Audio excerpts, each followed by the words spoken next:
Bonjour à tous les amis, j'espère que vous allez bien. Je suis contente aujourd'hui de vous retrouver pour une petite vidéo qui sera donc une petite review. Alors, je vais vous présenter un oracle de Stacey de Marco. Donc Stacey de Marco, vous savez, je vous ai présenté il n'y a pas très longtemps l'oracle des Vikings et donc c'est la même auteure. Celui-là par contre j'ai longtemps hésité avant de le prendre, mais finalement je suis tombée amoureuse et voilà, j'avais vraiment envie de l'avoir parce que je le trouve vraiment beau, parce que j'aime beaucoup, même si j'ai jamais vraiment voyagé très loin à part en France, j'aime beaucoup les voyages, donc cet oracle m'invitait vraiment à aller vers lui parce que je suis un petit peu une voyageuse dans l'âme. Et voilà, donc parce que j'ai quand même, au niveau de mes grands-parents, de mes arrière-grands-parents, j'ai quand même ce morceau de voyage, puisque c'était des voyageurs, donc voilà. En tout cas, cet oracle m'appelait vraiment, il fallait que je vous le montre. Je l'ai reçu en même temps que l'oracle des Vikings, donc ça fait déjà quelques semaines, allez peut-être 2 semaines, mais voilà, j'étais pas trop motivée pour faire des vidéos, je sais absolument pas pourquoi, me demandez pas le pourquoi du comment, enfin bref, là aujourd'hui je me suis dit, allez on y va, on présente cet oracle absolument, il faut vraiment que les gens le connaissent s'ils ne le connaissent pas. Donc ça s'appelle le pouvoir de la terre, les cartes oracle de guérison de l'âme. Donc ici c'est un oracle mais pas que. Je vous montrerai après. Donc c'est aux éditions Vega. Je vous montre. Voilà, alors on a vraiment un très beau boîtier qui est mat. Déjà, il donne le ton. Voilà. Sur les côtés, ça se présente comme ceci. Voilà. Hop, sur le haut. Alors, je vous lis ce qu'il y a de marqué derrière. Qui n'a pas ressenti un jour le pouvoir incroyable d'un lieu, que ce soit un sanctuaire naturel, un paysage à couper le souffle, un ancien temple, les ruines d'une civilisation perdue, ou simplement un espace sacré dans la maison ou le jardinage. Beaucoup d'endroits sur cette planète extraordinaire détiennent une énergie qui suscite en nous les sentiments les plus puissants de crainte et d'émerveillement. Au cœur de cette sensation puissante se trouve le souvenir d'une époque où l'humanité était en harmonie intime avec la puissance de la Terre, ses cycles profonds et éternels, son magnétisme et sa vitalité. Donc cet oracle il est construit avec 41 cartes magnifiquement illustrées bien sûr, et puis il a aussi un livre explicatif qui va vous permettre de vous reconnecter à l'énergie de 41 lieux sacrés disséminés sur la surface du globe, capturant l'essence de chacun pour en faire connaître la beauté et les perspectives uniques. Donc ici, Stacey de Marco, c'est une militante écologiste passionnée. Elle est auteure de nombreux livres, d'oracles best-sellers aussi, comme par exemple Halloween, l'oracle d'Halloween. Si vous ne le connaissez pas, celui-là il est magnifique. D'ailleurs, je m'en séparerai jamais, jamais, jamais, jamais. Je le dis tout le temps, mais je le redis encore. Donc elle donne des conférences aussi, des consultations, et puis elle accompagne les gens dans des retraites spirituelles en Australie et à travers le monde. Donc si je ne me trompe pas, Stacey de Marco a été dans ces 41 lieux, et c'est comme ça qu'elle peut nous en donner les ressentis, et j'imagine qu'elle a fait un petit peu la guidance à partir de là pour chaque carte. Donc voilà, il est vendu au prix de 23,90 €. Voilà. Donc moi j'avais envie de vous partager, quand j'étais plus jeune, j'avais fait un petit carnet comme ça où je découpais certaines photos. Et moi ce qui m'attirait beaucoup c'était les plages. C'était les plages voilà, ensoleillées, etc. Et au fur et à mesure du temps, après, j'ai acheté une carte comme ça dans un bric-à-brac, je ne sais plus où. Et j'ai eu une carte de l'Arizona. Vous voyez, ces montagnes, tout ça, c'est ces trucs un peu désertiques, tout ça. Et c'est ça, en fait, qui, à partir de ce moment-là, m'a fait vibrer. Donc, vous voyez qu'à un certain moment de notre vie, en fait, on va être, quand on est plus jeune, plus, par exemple, pour les plages, comme moi je l'ai été. Et puis, quand on va être un peu plus grand, eh bien, on va se diriger vers d'autres lieux. Après, vous voyez, pour moi, ça a été plus des lieux où j'aimerais visiter la Grande-Bretagne. Voilà, pourquoi? Parce que ce vent de fraîcheur, ce vert, ce souffle de vent dans le visage, je ne sais pas pourquoi, ça me faisait vibrer, j'avais envie de le connaître, parce que j'adore le vent, j'aime beaucoup quand il y a du vent. Voilà, je ne sais pas, on se sent plus fort, plus... Bon, je ne sais pas, plus libre, on a peut-être envie de s'envoler, hein, pourquoi pas. Mais plus tard encore, donc il n'y a pas très longtemps, j'ai eu envie d'aller en Égypte. Parce que je suis tombée un jour, grâce à mon copain, sur un reportage sur l'Égypte. Et à partir de ce moment-là, ça y est, l'Égypte est dans ma tête, j'avais envie d'aller en Égypte. D'ailleurs, je ne sais pas si un jour j'irai, je ne sais pas du tout, mais voilà, ça peut laisser de bonnes notes dans la tête, de beaux rêves. Et voilà, grâce à ça, on peut voyager parce que quand on n'a pas les moyens de voyager finalement, eh bien, qu'est-ce qu'on fait? On regarde un petit peu certaines vidéos et on s'imprègne de cette vidéo et on va faire comme si on y était un petit peu. Et voilà. Et notamment grâce à Claire Duval, Claire de la Lune, si vous ne connaissez pas sa chaîne YouTube, elle aussi, elle m'a fait rêver et voilà, je regardais ses photos quand elle était partie en Égypte et moi, ça me faisait vraiment voyager avec elle. Donc c'est assez cool et qui sait, un jour, vous aurez peut-être la chance de partir quelque part qui vous fait vibrer, pourquoi pas. Donc, on en reste là pour cette histoire. Donc voilà, il y a déjà un petit panel des cartes ici que je vous montre. Voilà. Alors maintenant on va ouvrir. Oups. Donc ici on a l'intérieur du coffret qui est brun. Ça fait un peu recentré sur de la terre orangée, mais c'est brun. On a les cartes. Je ne vous montre pas les cartes tout de suite. Et donc, voici le livret. C'est de Marco, si vous ne la connaissez pas. Alors le livret, il est très beau aussi, il est mat. Donc ça j'aime bien, j'adore le mat. Je suis très fan. Donc moi je ne vais pas tout vous montrer, de toute façon, comme je vous dis toujours. Voilà, vous allez découvrir par vous-même à chaque fois l'oracle que vous allez acheter. Mais c'est toujours intéressant d'avoir quelques mentions pour que vous vous sentiez attiré, pour savoir si vous vous sentez attiré ou pas du tout. Donc voilà. Le titre original, il s'appelle Art Power Oracle. Là, il y a une dédicace. On a le sommaire. Donc l'introduction, comment chaque site est décrit dans ce livre, comment utiliser les cartes, tirage des cartes.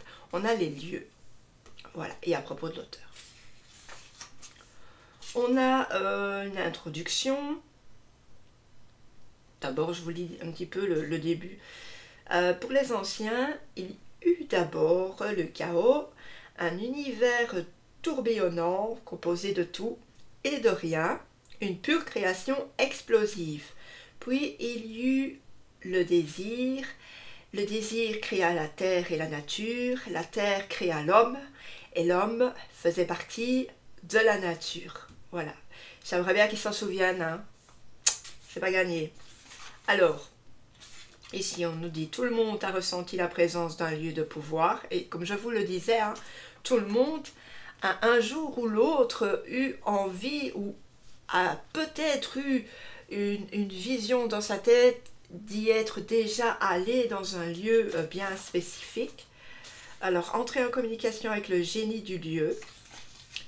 Comment chaque site est décrit dans ce livre. Donc, on va avoir la description de chaque carte de ce guide qui va se présenter ainsi. On va avoir d'abord le nom de la carte. On va avoir Ensuite, les messages clés. On va avoir les énergies clés. On va avoir le GPS. Voilà, donc vraiment l'emplacement exact. On va avoir l'emplacement. C'est le pays ou l'endroit où le site se trouve aujourd'hui. On va avoir aussi les éléments principaux, selon les croyances. Voilà. Et puis ensuite, on va avoir ce qui est relié. Donc la terre, ça sera les actions, les attributs. Le feu, pareil, l'air, l'eau, voilà. Et puis la description, une explication de l'histoire et de l'énergie du site. Et puis on va avoir un petit, comment dire, pense-bête lors de votre visite. Donc cette section est réservée à ceux qui souhaitent se rendre sur place. Voilà. Donc c'est super extra bien fait. Et comme je vous le disais, c'est un oracle mais pas que. Puisque quand vous allez vous rendre dans un endroit qui se retrouvera sur une des cartes, vous allez pouvoir vraiment y ressentir quelque chose de plus fort. Tout en lisant vraiment la signification.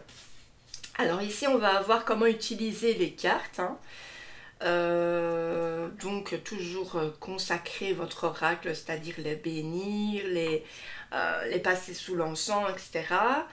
Il y a même une petite prière, vous pouvez allumer une bougie, faire brûler des plantes, donc que de la sauge, comme je vous le disais, encens donc, ou de l'armoise.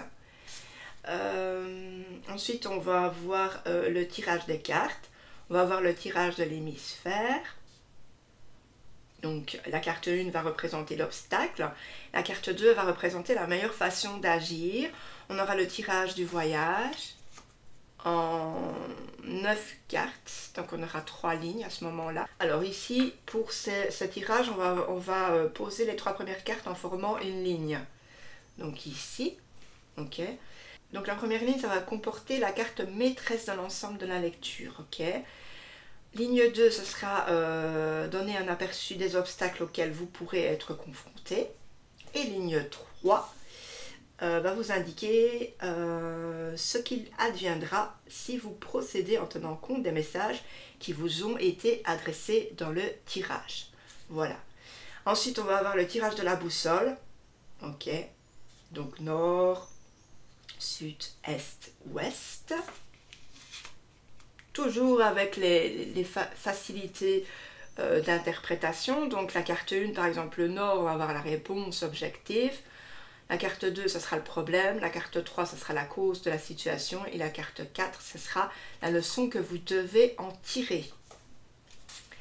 Le tirage du temple, ici. Donc ce sera ici en 6 cartes. Donc je ne vais pas tous vous les faire parce qu'autrement. Et le tirage de l'Atlas. Voilà, en 7 cartes.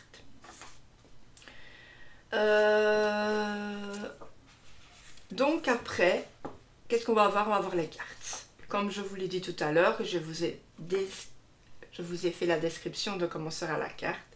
Voyez, énergie, GPS, localisation, éléments, principal, description. Voilà. Donc fin de cette review. Si vous désirez rester, je vous mettrai donc une petite carte découverte, guidance. Au niveau de cette carte, on va en prendre juste une. Hein. Voilà. Donc, après ensuite, donc, on a bien évidemment les auteurs. On va avoir Stasè de Marco. Est-ce que les illustrations sont de Stasè de Marco? En tout cas, il n'y a que Stasè de Marco, donc apparemment...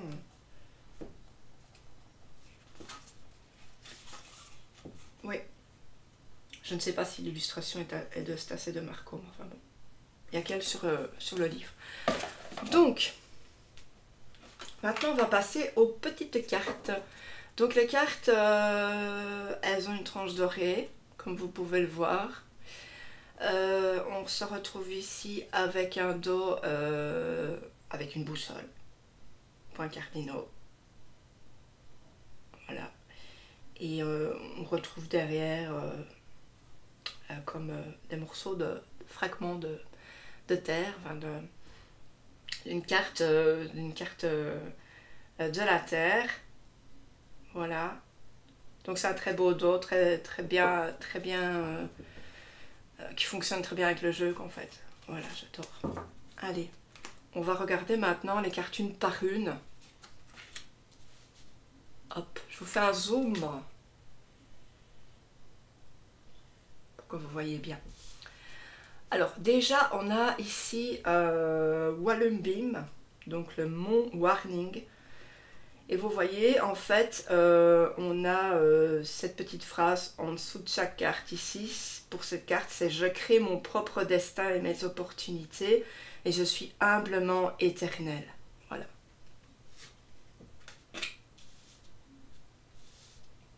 Donc ensuite, on a Volubilis, la vallée des rois. Donc ici, on est plus, on part sur l'Égypte. On a Uluru, c'est magnifique. En fait, c'est ce genre de paysage que j'adore. Moi, je ne sais pas pourquoi, dépeuplé avec juste des montagnes, des roches. Je ne sais pas pourquoi. J'adore. Dites-moi en commentaire ce que vous aimez comme paysage. Des paysages qui vous ont fait rêver, qui maintenant ont changé, pourquoi pas. Maintenant, c'est autre chose. J'aimerais bien savoir, tiens. Donc 3 ici. Donc on se souvient du cheval de Troie, bien sûr. Alors, le Tarkin, ça aussi c'est très beau, ça aussi ça me fait rêver, ouais, ce silence, cette tranquillité, ces bois, comment dire, être un peu seul au monde. Le Gange, le temple d'Isis à Souan, Taos, Taormine, Tanalot,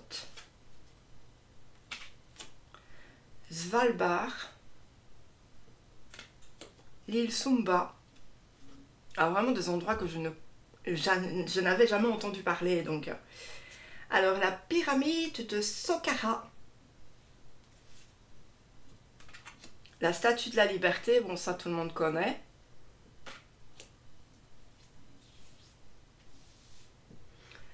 Alors, Puonua, le lieu du refuge, Palang,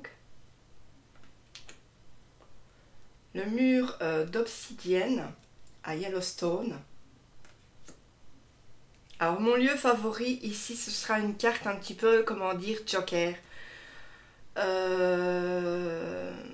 Ouais, c'est un petit peu comme tout à l'heure je vous ai dit. Mon jardin, ce sera aussi une carte un peu Joker. Le mont Kailash, les temples Inadra. Mais alors ici, en fait, ce ne sont pas des endroits précis, comme par exemple, vous avez vu la Statue de la Liberté, on ne dit pas New York, non, on dit le lieu. C'est vraiment un lieu dans un pays que ça se passe. Donc, c'est parce que, en fait, je viens de regarder, je me trompais un peu. Bref, alors, on a la Mecque. On a le pôle sud magnétique. Le pôle nord magnétique. On a la baie de Magdalena. Donc vraiment, c'est des trucs que moi je connaissais pas. Le pôle, bien sûr, mais le Machu Picchu. Ah, ça, je suis sûre que vous connaissez. Si vous avez regardé un certain dessin animé, je suis sûre que vous connaissez. Le lac Wanaka. Le lac Baïkal ou Baïkal. Le Göbekli Tepe. Voilà. Le Glastonbury Tor. Wow, ça c'est beau. Hein. Franchement, regardez. Kina, pas envie d'aller là-bas, se retrouver là, au-dessus, et d'être là, de s'asseoir, et de juste contempler, en fait. Ensuite, on va avoir le grand sanctuaire de Fushimi Inari, le cercle de fées, ici, Aimé et les Shan, le mont Aimé, Delphès, la vallée de la mort, la cathédrale Notre-Dame, donc ça bien sûr on connaît aussi, les pierres levées d'Avebury, donc ça c'est ces fameuses pierres, je pense, je sais pas si c'est celle-là avec les visages ou c'est un autre endroit, je ne sais pas. L'Amazonie. L'Amazonie c'est très beau, mais enfin ça fait très peur quand même avec toutes les bêtes qu'il y a là-bas. Les grosses araignées, les gros serpents. On a les grottes d'Ajanta. Et puis on a ici Angkor Wat. Je dis tout doucement pour pas écorcher les mots. Donc vous voyez, c'est vraiment des belles cartes. C'est un peu comme des cartes postales. C'est ouais, c'est une carte où on va se plonger quand on a envie d'un petit peu d'évasion, j'ai envie de dire. Pourquoi pas, quand vous avez besoin de cette évasion, vous allez regarder une carte en particulier, vous allez choisir une carte en particulier, celle qui vous fait le plus vibrer, et puis finalement, vous allez vraiment entrer dans la carte, un petit peu méditer, vraiment vous sentir là-bas, pourquoi pas, vous imaginez là-bas, et puis après vous allez avoir le petit message. Et à ce moment-là, je suis sûre que ça va vous parler au mieux. Donc ça, c'est vraiment hyper cool. Allez, donc, vous voyez, c'est très chouette comme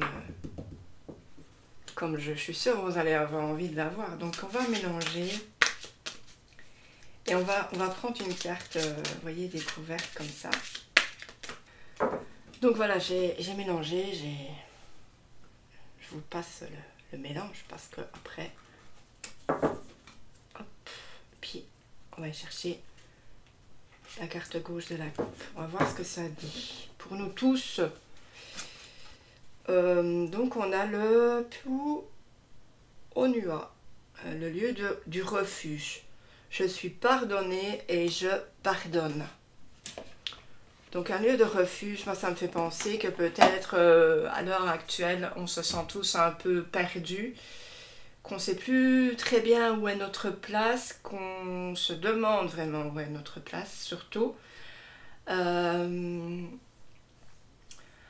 Ouais, et beaucoup de choses anciennes nous reviennent dans la tête qu'on a difficile à accepter de nouveau dans notre vie, on veut que ça s'éloigne. Donc à ce moment-là, qu'est-ce qu'on doit faire? On doit pardonner aux autres, se pardonner.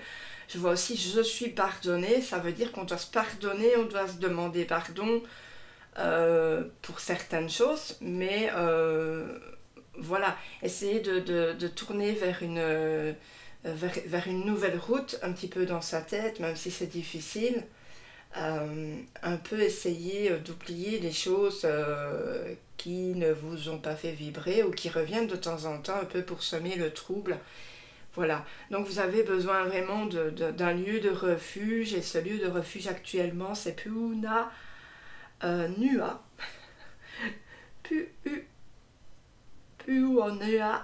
Pu'onua, voilà. C'est difficile à dire en plus. Donc voilà, allez. On va regarder tout de suite.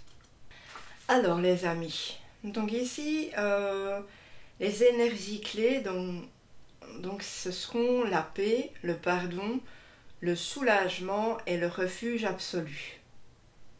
D'accord. Donc effectivement, on a besoin de paix en soi, on a envie d'un peu de soulagement parce que là on est lourd au niveau du cœur, c'est dur. et on a envie de se tasser dans un endroit complètement loin de tout le monde, où on sera en sécurité, où on sera tranquille, où on sera un peu en paix. Donc au niveau du GPS, je ne vous dis pas. Localisation, c'est Kona, donc c'est à Hawaï ici, ok, aux USA. Et puis les éléments principaux, ici ce sera l'eau, puisque c'est vrai, on retrouve l'eau à Hawaï. Donc ici, alors la description. Donc, dans le monde ancien, le concept de lieu de refuge absolu et de pardon était rare, et pourtant universellement reconnu. Un de ces lieux de refuge les plus célèbres était le Pu'u Onua de Kona sur l'île d'Hawaï. L'ancienne société hawaïenne était complexe et comportait de nombreuses strates et lois. Un kapu était une loi. Certains kapus étaient si tabous que pour peu qu'ils soient enfreints, on risquait la peine de mort. Mais il y était cependant possible de modifier cette peine. Si celui qui avait enfreint la loi parvenait à se rendre à Pu'u Onua par tous les moyens possibles, le pardon était total. Cependant, atteindre ce lieu de refuge était loin d'être facile. Ceux qui violaient la loi étaient souvent pourchassés par des familles entières ou des villages. Et le seul moyen d'atteindre le sanctuaire était de traverser la mer à la nage. Ils devaient traverser de vastes mers, puis étaient confrontés aux rivages abrupts de rochers de lave noire, si toutefois les requins ne les avaient pas dévorés. Une fois sur place, une cérémonie d'absolution appelée Ho'oponopono, vous connaissez, était célébrée par les kahuna, donc ce sont des prêtres, puis celui qui avait enfreint la loi pouvait regagner librement la société. Les guerriers vaincus et les non-combattants pouvaient aussi trouver refuge ici pendant les batailles, et ce jusqu'au milieu du XIXe siècle. Le parc historique qui préserve le site est un lieu superbe à visiter. Les statues en bois à l'air féroce, qui représentent les dieux, donc des ki, gardent le hall au Keawe et Yao, un temple sacré qui abritait les ossements de 23 alis, donc des chefs. Les terres qui sont juste de l'autre côté du grand mur qui enceint Pu'u Onua étaient la demeure de plusieurs générations de chefs puissants. Et on raconte que cette protection apportée par Pu'u Onua a été reçue par le mana, donc pouvoir personnel et magie, contenu dans les ossements des chefs enterrés là. Donc ce lieu de refuge a survécu même aux récents tsunamis, alors que de nombreux temples des environs ont été détruits. Donc ici, on va avoir un petit peu, vous avez vu, on a déjà... avant tout, ce qu'il faut retenir, c'est déjà les mots-clés qu'il y a ici, hein, et puis les mots-clés qu'il y a dans le livre, donc qui est la paix, pardon, soulagement, refuge absolu. Mais dans la description, on peut aussi essayer de comprendre tout ce qui se passe. Voilà. À vrai dire, c'est un petit peu que quand vous faites une bêtise, vous avez besoin malgré tout d'être pardonné et que vous allez vous donner tous les moyens pour être pardonné. C'est pareil aussi si vous avez envie de vous pardonner pour quelque chose, peut-être de... je sais pas, vous vous dites je suis trop nulle, j'ai toujours peur de tout, je m'en fais pour rien. Voilà, vous essayez de vous pardonner de cette chose qui vous fait du mal, parce que ça vous revient toujours. À chaque fois, il y a quelque chose qui va vous rendre, qui va vous faire peur. Ça va revenir en mémoire, donc c'est assez difficile. Donc vous allez vraiment avoir cette idée de parcourir un petit moment, de traverser cette mer pour arriver finalement là où l'endroit sera beaucoup plus doux et là où vous serez pardonné et beaucoup mieux à l'intérieur de votre âme et puis de votre cœur. Voilà, c'est ce que j'en retiens moi ici pour cette carte. Ensuite, on a finalement lors de la visite, mais ça c'est vraiment si vous avez décidé d'aller dans ce lieu. Voilà. C'est toujours un lieu très sacré pour les Hawaïens, c'est ce que je peux vous dire. Mais sinon, vraiment la description, vous ne devez pas la prendre comme une description sur ce sur ce qui a fait que. Vous devez vraiment la prendre comme une description pour vous-même et vous mettre comme si vous étiez à la place de cette description, tout simplement. Donc voilà, j'espère que cette carte vous aura un petit peu parlé, vous aura peut-être donné des pistes pour un peu avoir moins peur au niveau de vous pardonner ou de pardonner les autres, mais en tout cas c'est quelque chose que vous devez faire. Voilà, je vous laisse, je vous envoie de gros bisous, prenez bien soin de vous, on se retrouve next avec peut-être une nouvelle présentation d'un nouveau jeu que j'ai reçu il n'y a pas longtemps, que je me suis procuré avec joie, et puis peut-être aussi une petite guidance, pourquoi pas. Bisous bisous.